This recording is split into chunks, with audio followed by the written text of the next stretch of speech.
Today I'm going to be talking about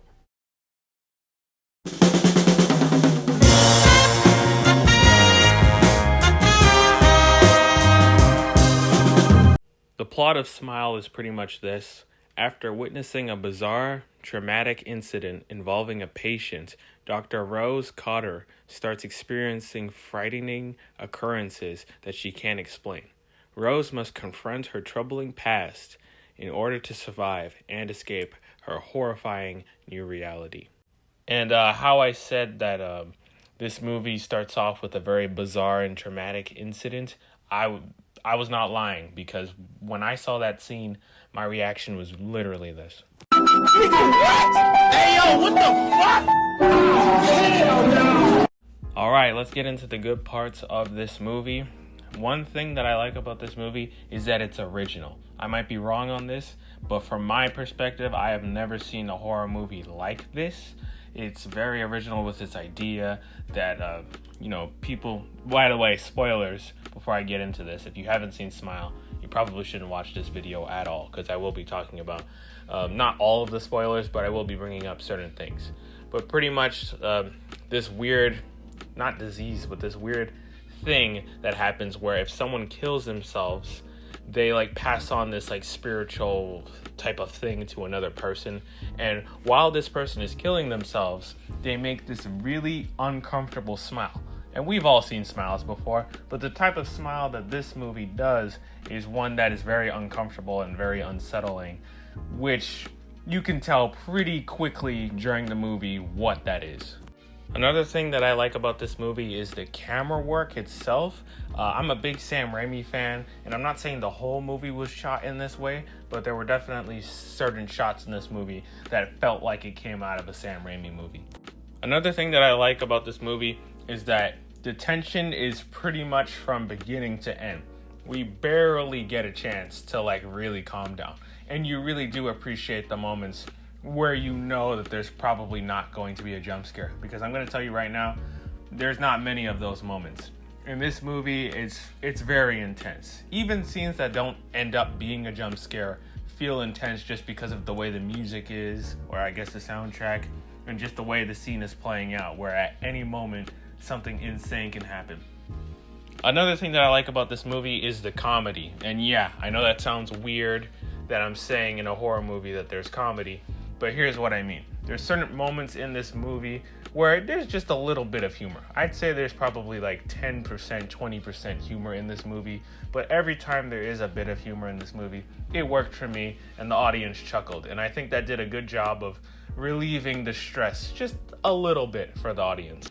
The last thing I'll say before I get into the bad parts is that in order for a movie like this to work, the acting has to be on point so that you can really buy into the story. And I'll say that everyone in this movie did a very good job. I don't know who the main actress is, but she has a very strong career, if not already has a strong career, because she was amazing. I thought that she did very well for what she was given.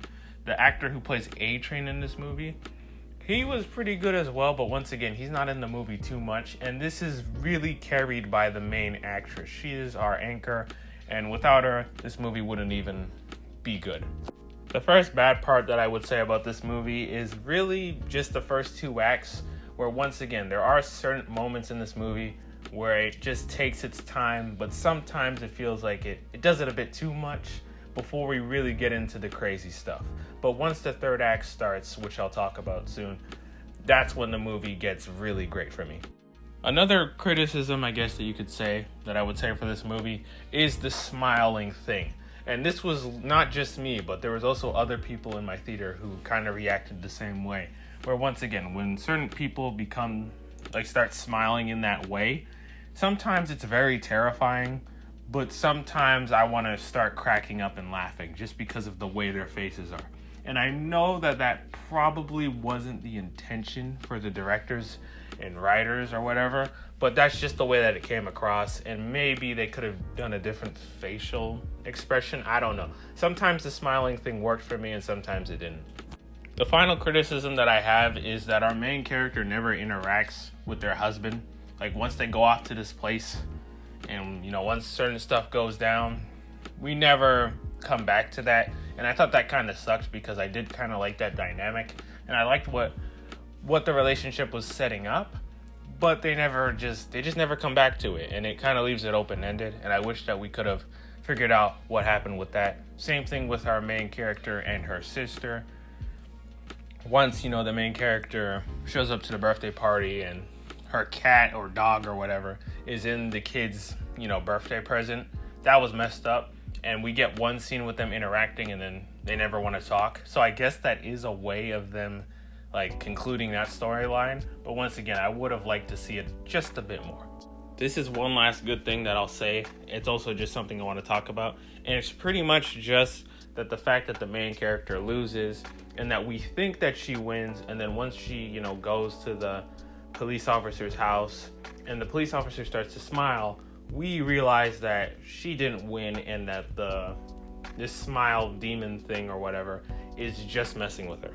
And also probably one of the most disturbing scenes that I've saw all year is that this demon creature thing peels its face off and then opens the main character's mouth and then slowly goes inside the main character's mouth. And it's not like the scene cuts away. It pretty much shows us, halfway of this thing going inside of her. And let's just say that it wasn't a pleasant thing. Overall, guys, although Smile isn't one of my favorite movies of the year, I did enjoy this movie. I loved its creativity and originality. And if you're looking for just an original horror movie or an original movie in general, Smile is that movie for you. I'm going to go ahead and give it a 7.5 out of 10. Have you seen Smile? Let me know in the comments. And those are my thoughts on that.